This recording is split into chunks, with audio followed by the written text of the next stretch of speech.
पहले चरण की 121 सीटों पर कल मतदान हो चुका है और वोटिंग बम्पर हुई है। वोटिंग परसेंटेज कल 121 सीटों पर जो 18 जिलों में फैली हुई थी, वोट जो पड़े उसका परसेंटेज 64.66% रहा है।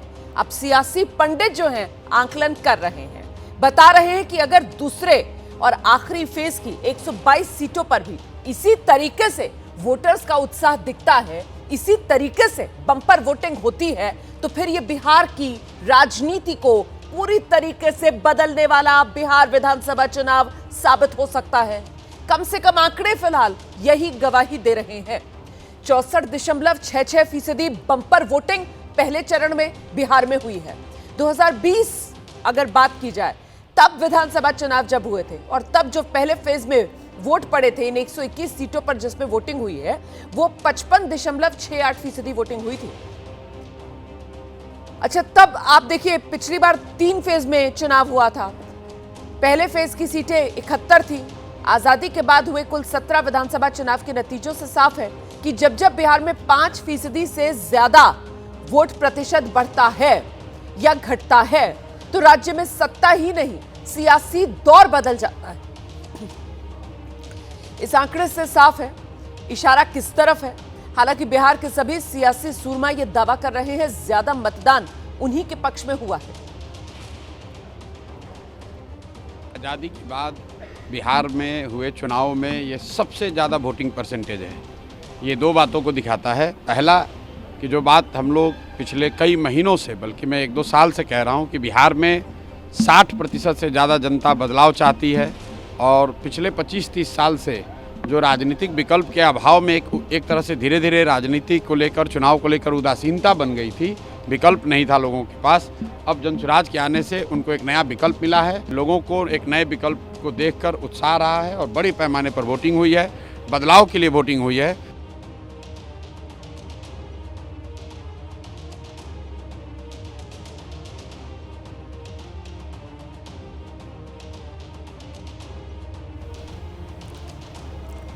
तेजस्वी यादव जो कह रहे थे उसमें आवाज में कुछ दिक्कत थी। प्रशांत किशोर के दावे को आपने सुन लिया है। दरअसल सियासत के सभी सूरमा बिहार में ये जो बम्पर वोटिंग हुई है, इसे अपने लिए, अपने दल के लिए बड़ी जीत का अनुमान बता रहे हैं। तो पहले चरण के मतदान के बाद सभी दलों ने अपनी अपनी जीत को लेकर दावे बड़े बड़े कर दिए हैं।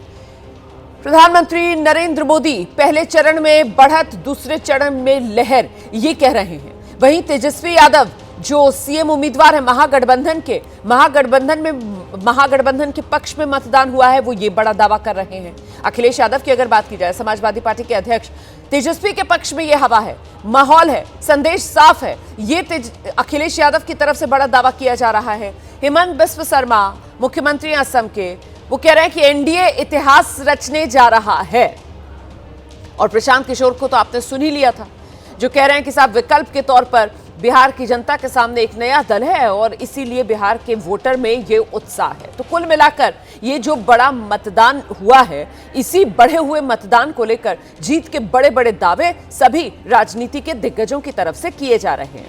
तो एक तरफ जहां विपक्ष इस ऐतिहासिक वोटिंग को अपने पक्ष में बता रहा है, सरकार बनाने के दावे कर रहा है, सत्ता पक्ष इसे सत्ता बरकरार रखने का बड़ा इशारा वोटर की तरफ से करार दे रहा है। हाईएस्ट वोटिंग हुआ है। हाईएस्ट वोटिंग सरकार की वापसी के लिए हुआ है। बिहार का पास्ट का ट्रैक रिकॉर्ड देखिएगा, 5 से ज़्यादा वोट 10 में पड़े सरकार की वापसी के लिए, 10 से ज़्यादा वोट 15 में पड़े सरकार के वापसी के लिए। तो ये ट्रेंड हमेशा रहा है कि जब ज़्यादा वोट पड़ता है तो सरकार की वापसी के लिए। और जो पूरा फीडबैक आया है, मुझे ये 2010 हम लोगों का एक क्या कहते हैं, एक पैरामीटर है कि ये सबसे ऊंचा रहा, उससे भी बेहतर रिजल्ट आपको दिखेगा। इस बार वोटर जिस गुस्से से, जिस भारी संख्या से निकला है, इनकी ये तमाम षड्यंत्र, तमाम साजिशें बिल्कुल इस बार फ्लॉप शो हो जाएंगी, नाकामयाब रहेंगी। बिहार ने बदलाव के लिए वोट दिया और भारी गुस्से में वोट दिया, और गुस्से का वोट, जैसा कि मैंने कहा आपको, बदलाव का वोट होता है।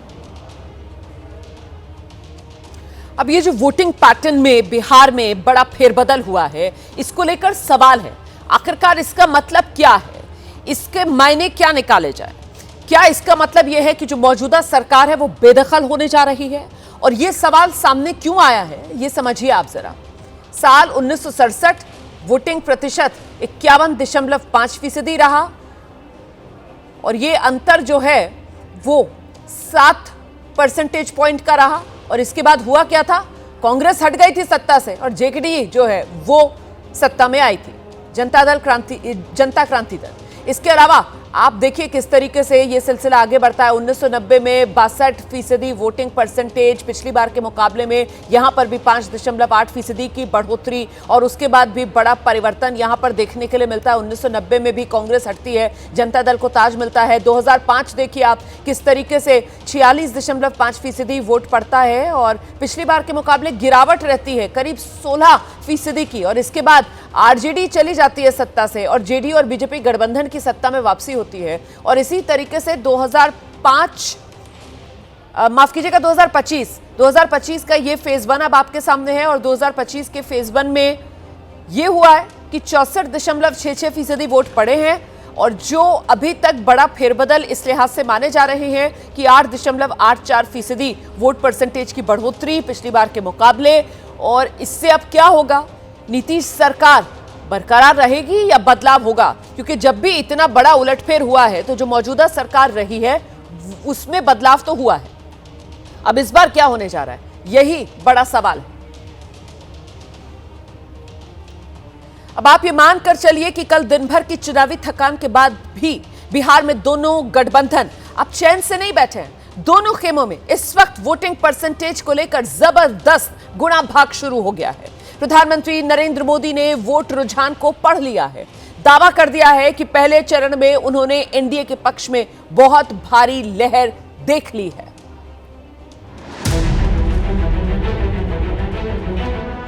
बिहार में पहला चरण किसके नाम हुआ? बम्पर वोटिंग से किसे नुकसान हो रहा है? बम्पर वोटिंग सत्ता बनाए रखने के लिए या सत्ता हटाने के लिए? पटना से लेकर दिल्ली तक इन सवालों को लेकर सियासी सरगर्मी तेज है। नेता मंथन कर रहे हैं, कार्यकर्ता जोड़ घटाव में लगे हैं। जो वोट देकर आए हैं वो कानाफूसी कर रहे हैं। क्या दोबारा मुख्यमंत्री बनेगा नीतीश कुमार? इस पर चैलेंज हमारा कोई भी उसको नहीं रोक सकता। जो इतना भी कहा बिहार में विकास किए हैं वो आज तक कोई मंत्री नहीं किया। युवा अमरी बदलाव चाहती है हर हाल में। बीते 7 विधानसभा चुनाव में पहली बार ऐसा हुआ है कि वोटिंग 60% से ज्यादा हो गई। सिर्फ ज्यादा नहीं, साल 2000 के बाद बम्पर कहिए। 2020 में करीब 57% वोटिंग हुई थी। 2015 में 56.66%, 2010 में 52.67%, 2005 के अक्टूबर में 45.85% वोट पड़े। 2000 के चुनाव में 62.57% वोटिंग हुई। इस बार फाइनल आंकड़े में ये रिकॉर्ड टूटने की गुंजाइश बन रही है।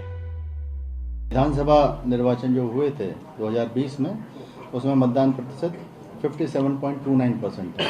तो अभी ये जितना अपडेट हुआ है उसके हिसाब से 64.46% है, जो अभी बाकी मतदान केंद्रों का आने के बाद हो सकता है कि लगभग कुछ परसेंट 1% लगभग और बढ़ने की संभावना है। 2020 के चुनाव के वक्त कोरोना की लहर थी, लोग डर के मारे घरों से कम निकले थे, तो वोटिंग ज्यादा नहीं हो पाई। इस बार चुनाव आयोग ने इंतजाम भी बेहतर किया था और छठ की वजह से बहुत से लोग गांव से वापस नहीं लौटे। हो सकता है इस वजह से आंकड़ा बढ़ा हो। वैसे हर चुनाव में बिहार की महिलाएं बम्पर वोट करती रही हैं। इस साल की तस्वीरें भी यही कह रही है। हम लोग अपना अधिकार के लिए वोट देना चाहते हैं। विकास हो, रोजगार हो, यही सब मेन है। शिक्षा पे थोड़ा सा जो है वो सब पे ध्यान दिया जाए। हम लोग देते हैं वोट यही कारण कि हाँ जो हम लोग का है परेशानियां वो खत्म हो जाए। अच्छी व्यवस्था हो, अच्छी तरक्की हो, ये सब विकास के लिए दिए हैं।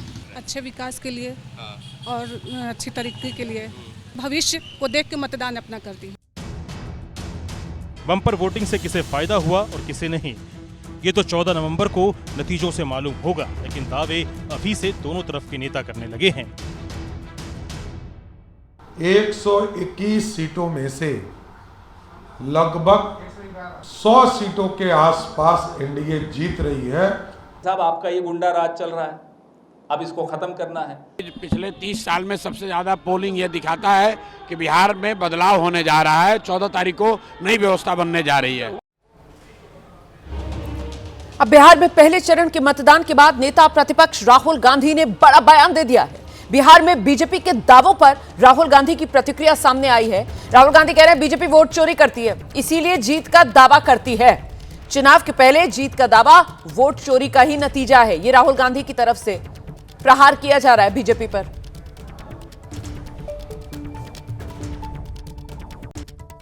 Voting share 8% voting share voting percent बढ़ा है। देखिए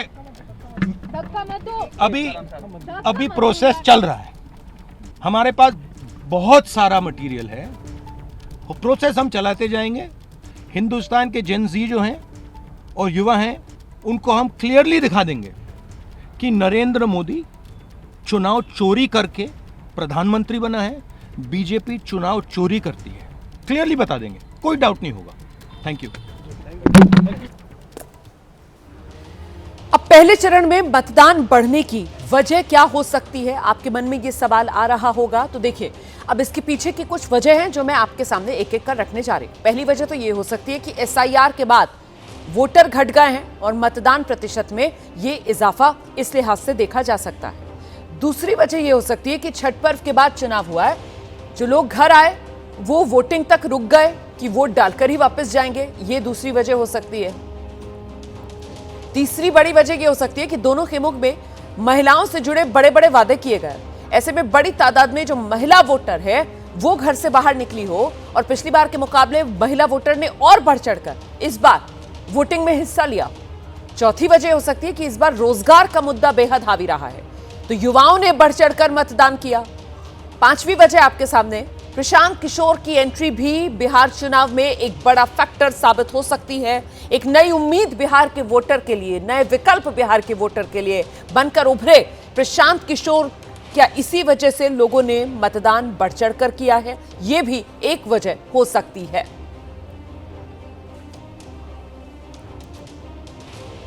तो पहले चरण में हुए ऐतिहासिक मतदान पर सियासी तकरार जारी है और इस बीच केंद्रीय मंत्री शिवराज सिंह चौहान ने इसे डिकोड करने का दावा किया है। वो कह रहे हैं कि एनडीए दरअसल महाविजय की ओर बढ़ रहा है। हमारे साथ मौजूद हैं केंद्रीय कृषि मंत्री शिवराज सिंह चौहान। सर, एक चरण का मतदान खत्म हो चुका है, लेकिन आरोप प्रत्यारोप का दौर लगातार जारी है। लगातार जो कहा यह जा रहा है जंगल राज की आप लोग याद दिला रहे हैं, उधर से कहा जा रहा है ये तो महाजंगल राज है। जंगल राज को भूले नहीं है। आरजेडी का मतलब ही है, आर का मतलब है रंगदारी, रंगबाजी, जिसमें गुंडागर्दी, अपहरण, बलात्कार, हत्याएं, बिहार को खून से रंग दिया था इनने। जे का मतलब वही जंगल राज है, कानून नाम की कोई चीज़ नहीं थी, व्यवस्था नाम की। और डी का मतलब डकैती है। लोग भूले नहीं। अभी मैं घोसी जहानाबाद से आ रहा हूँ, शाम के समय लोग बाहर निकलते नहीं थे, लालटेन का तेल ख़त्म हो गया, बत्ती बुझ गई, पंजा पिचक गया। अब केवल कमल हो या तीर हो या एनडीए के बाकी घटक दल हो, केवल उन पर लोगों का भरोसा है। सुशासन, जन कल्याण और विकास के साथ लोग खड़े हैं। सर, पहले चरण में एक चीज़ दिलचस्प देखने को मिली है, महिला वोटर बड़ी संख्या में निकली हैं। और हम जानते हैं कि जो मध्य प्रदेश सरकार में आप जब मुख्यमंत्री रहते हुए बहुत सारी योजनाएं महिलाओं को लेकर के चलाई थी। यहाँ जो घोषणा पत्र लागू किया गया है कमोवेश उसी तर्ज पर जो है लागू किया गया। 10,000 रुपये जो है, जैसे आपने जो है लाडली बहन योजना चलाई थी, यहाँ पर महिलाओं को जो 10,000 रुपये दिया गया। विपक्ष कह रहा है रिश्वत दी जा रही है महिलाओं को। विपक्ष को शर्म आनी चाहिए। महिला सशक्तिकरण का काम करना रिश्वत नहीं है, ये आधी आबादी को पूरा न्याय है। रोजगार के लिए, महिला सशक्तिकरण के लिए ये सही कदम है, बड़ा कदम है। विपक्ष तो यही कह रहा है कि यहाँ तो उधर तो मुख्यमंत्री का चेहरा तेजस्वी यादव है, इधर तो नीतीश जी का आप कह रहे हैं कि नीतीश जी के नाम पर वोट पड़ रहा है, लेकिन वो कह रहे हैं कि नीतीश जी को क्यों नहीं कहा जाता कि मुख्यमंत्री वही होंगे, 14 तारीख के बाद कुछ और हो जाएगा। उनके भटकावे में, भ्रम फैलाने में कोई आने नहीं वाला। नीतीश जी ही हमारा चेहरा है।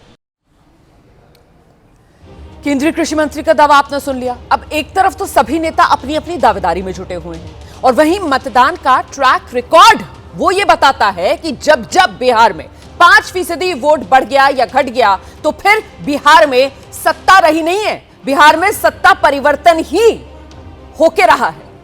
तो बात 1967 की अगर की जाए विधानसभा चुनाव की, 7% से ज्यादा वोटिंग हुई थी। नतीजा यह हुआ कि राज्य में पहली बार गैर कांग्रेसी सरकार बनी। हालांकि सरकार अस्थिर रही। महामाया प्रसाद सिन्हा मुख्यमंत्री बने। इसी तरीके से 1980 में 6.8% ज्यादा मतदान हुआ। तब कांग्रेस अपने दम पर सत्ता में लौटी और जगन्नाथ मिश्र मुख्यमंत्री बने। 1990 में 5.8% ज्यादा मतदान हुआ और कांग्रेस की सत्ता से विदाई हो गई। जनता दल की सरकार बनी। लालू प्रसाद यादव मुख्यमंत्री बने। इसी तरीके से 2005 में ठीक उल्टा हुआ। वोटिंग ज्यादा होने की बजाय 2005 में वोटिंग घट गई। करीब 16% कम वोटिंग हुई और फिर नतीजा ये रहा, सियासी पंडितों को जिसने चौंका दिया, लालू राबड़ी शासन का अंत।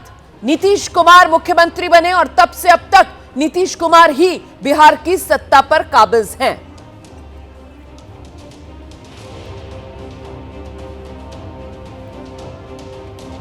तो बिहार विधानसभा चुनाव के पहले चरण की वोटिंग पूरी हो चुकी है। गुरुवार को 121 सीटों पर मतदान हुआ है। मतदाताओं में जबरदस्त उत्साह देखने के लिए मिला है और इसका नतीजा मतदान प्रतिशत 64.69% तक पहुंचा है। ये जानकारी मिल रही है जो 2020 के मुकाबले अब करीब 8% ज्यादा है। बिहार ने इतिहास रचा है। पहले चरण में ये सर्वाधिक वोटिंग जो बिहार में हुई है साल 2020 में पहले चरण में 56.1% वोटिंग हुई थी। तो कुल मिलाकर ये भारी मतदान फायदा या नुकसान कुल 121 सीट का ये गणित है और ऐसे में ये जो 121 सीट है ये जो 18 जिलों में फैली हुई थी, इसमें वो जिले जिनमें यहां वोट पड़े 2020 का अगर वोटिंग परसेंटेज उन जिलों का देखा जाए तो बदलाव आपके सामने है। देख सकते हैं आप नालंदा जहां कल वोटिंग हुई है 2020 में 52.48% और कल 59.33% मतलब 6.85% ज्यादा वोटिंग। सारण की अगर बात की जाए तो बक्सर देख लीजिए आप, सामने आपके है, शेखपुरा आप देख लीजिए। तो ये वो तमाम जिले हैं जहां कमोबेश 6.2%, 6.94% ये वोटिंग परसेंटेज में बढ़ोतरी दिख रही है पिछली बार के मुकाबले। इसी तरीके से ये तमाम जो 18 जिले हैं वहां पर बढ़त रही है वोटिंग परसेंटेज में। पटना शहर का हाल देखिए, यहां पर पटना जिला और पटना जिले में तो बदलाव 7.3% का हो गया। 2020 में 51.10% वोट परसेंटेज था जो कल बढ़कर 58.40 पर पहुंच गया।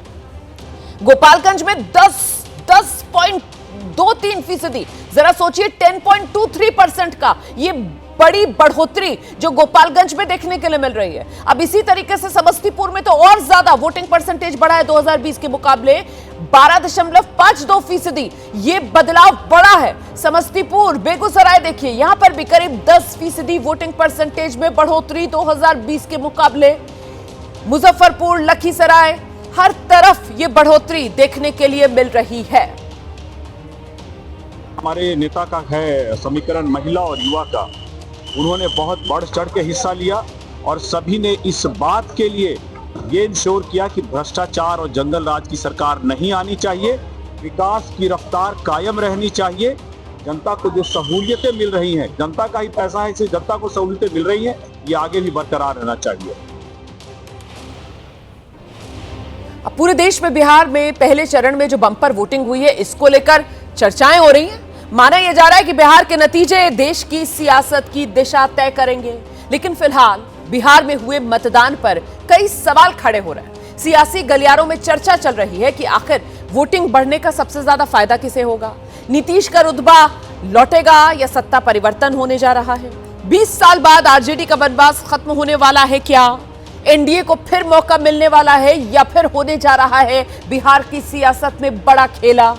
पहली बार में ही प्रशांत किशोर की किस्मत क्या बिहार में सियासी तौर पर चमकने जा रही है? ये वो तमाम सवाल हैं और अब इन्हीं सवालों के इर्द गिर्द बिहार में बम्पर वोटिंग के बाद चर्चाएं चल रही हैं।